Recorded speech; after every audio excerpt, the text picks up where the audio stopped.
Welcome to our channel. Today we how to block text messages on Verizon, quick method step by step clearly. To block text messages on Verizon, start by opening the Messages app on your smartphone. Next, locate the conversation from the number you wish to block. Once you have the conversation open, find the Options menu within the app. This is usually represented by three dots or a gear icon in the top right corner. Tap on the Options menu to reveal additional settings.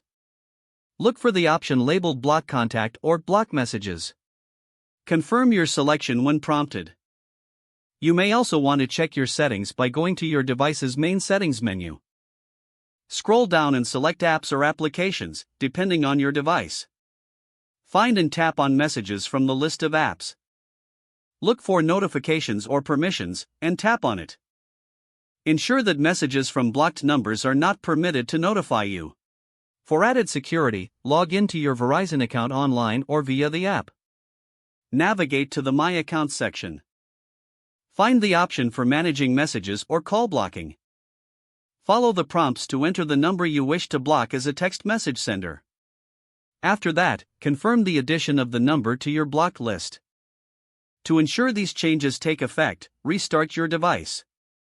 Now, you can return to using your phone without interruptions from unwanted text messages. If the page does not load, refresh the browser or try again in a private or incognito window. Make sure you are using the correct email address, then retype it carefully to avoid small typos.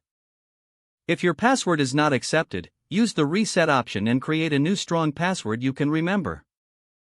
Check your spam folder for verification or security emails, then complete any requested confirmation steps. Enable two-factor authentication if available to improve account security and reduce unauthorized access risk. After signing in, review your profile details so your contact information and settings are accurate and current.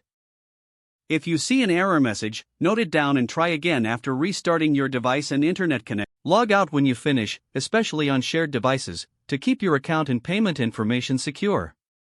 If the page does not load, refresh the browser or try again in a private or incognito window. Make sure you are using the correct email address, then retype it carefully to avoid small typos. Don't forget to like this video and subscribe to our channel for more step-by-step tech guides.